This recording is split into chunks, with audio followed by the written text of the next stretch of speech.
Perfectionism. This is for my perfectionist guys. I myself am a recovering perfectionist, and I can tell you this. There's not one thing that I do that I'm fully satisfied with. I just finished the Life Game course. There's typos in there.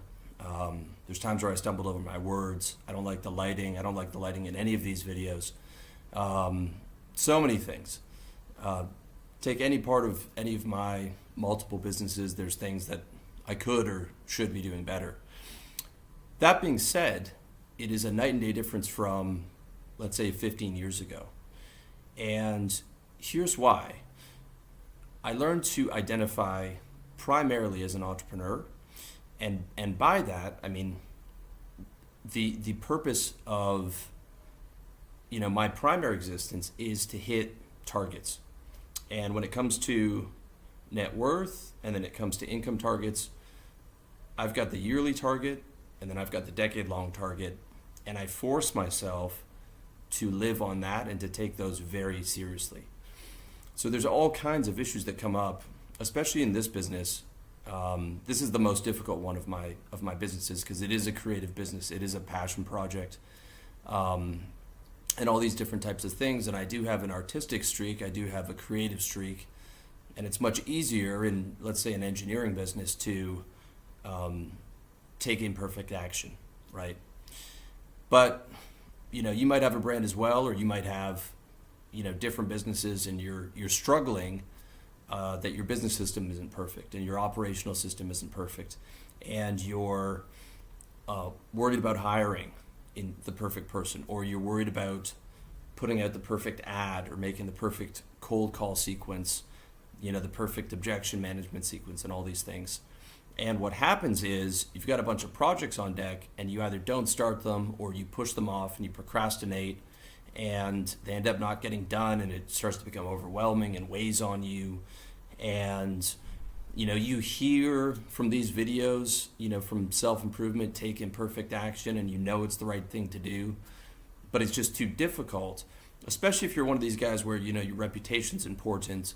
I remember working with a client. He was basically an architect, and he was very worried about the LinkedIn messages and the email messages going out because his name was attached to it, even though these were two strangers who, if they didn't want to do business, he'd never hear from them again. It wouldn't get back to his clients. It wouldn't get back to his friends.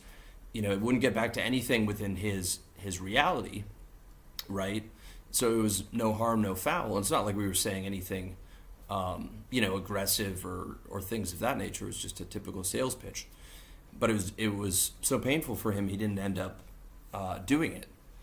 And I can count a lot of examples of clients I've worked with where this was a real problem, especially ones with brands or in creative businesses, but a lot of people in basically any other business, especially if you're one of these guys that hates being wrong. Like, you hate to do a project and to fail at it, and it feels really bad for you to be wrong, and you beat yourself up and I should have been perfect on this project, or I should have had the system perfectly set up, and all these different things. So here's the solution, and it's what I personally use.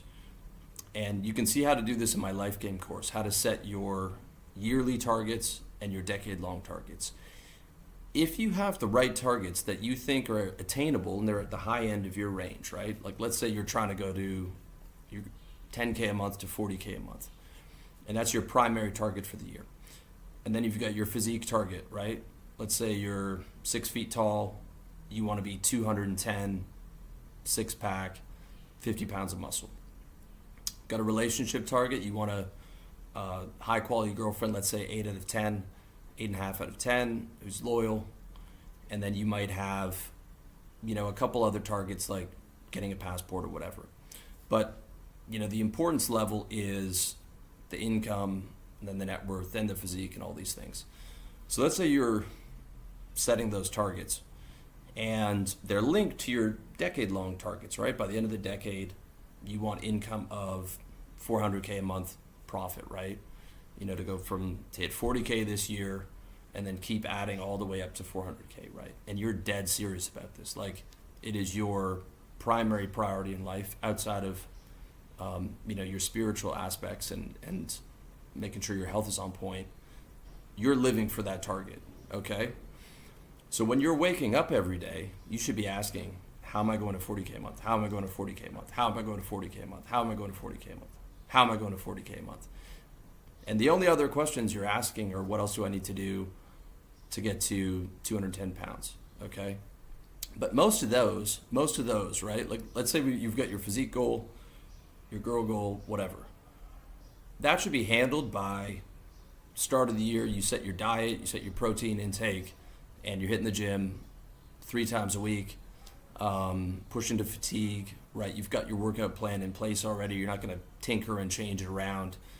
And you know that if you hit those metrics, you're going there. Maybe you get on TRT. Maybe you want to do a SARMs deal to make sure that you hit it. But that's something you come back to in, let's say, Q3. You know, if you started the plan at Q1, you're like, if Q3 I haven't made enough progress, I will consider the TRT and maybe do a SARMs deal, right?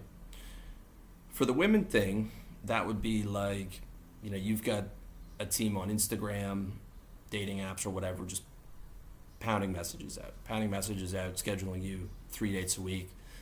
And, you know, you're doing everything in your power in terms of that kind of output, imagining, you know, okay, if I go on, you know, 150 dates this year and these girls are being screened in advance for my type of girl, I'm going to find the girlfriend, right? So those mostly should be systemized. The one that's going to take the most amount of work is the income goal, right? So those ones would require less questions unless there's a problem, let's say, with your dating system. Then you think, okay, what do I need to do to hit that target, right? And you're putting away your perfectionist fears of, oh man, you know, are these girls going to find out that I message everyone and I messaged one girl the same thing on her Instagram and her friends found out? You're like, nah, I don't care, right? Target. You're not worried about reputation from some girls you don't know when you're sending polite messages, right? Target. Okay? If the SARMs deal comes up, okay, there's the health aspect of that, but if you're not hitting it by Q3, Q4, target, right? You know, next year, or you could decide that the health risk isn't worth it and you'll settle for, you know, you're not going to hit that goal, and maybe you set a lighter one next year. But ideally, you shouldn't do that. Ideally, you should have a goal that you're setting to get no matter what. So with the income one, right, this is how you get rid of all the perfectionism in business as well as in your net worth, is you're just like, I need to get 40K no matter what. Is this going to get me to 40K, right? And you're like, oh yeah, but the sales system isn't perfect in the cold calling, or, you know, I'm worried about this. Fucking do it. Like, let me get this out there and then I'll worry about optimizing it and converting it later. And it might work just as it is. It might not need to be perfect to work. You don't need a perfect pipe drive system. You don't need a perfect CRM. You don't need any of that when you're dead set on 40K. And every day throughout the business day, you're thinking 40K. So a lot of perfectionism when it comes to any of your income generating or sort of like your net worth hedge can be solved by your money target. I can tell you this with certainty.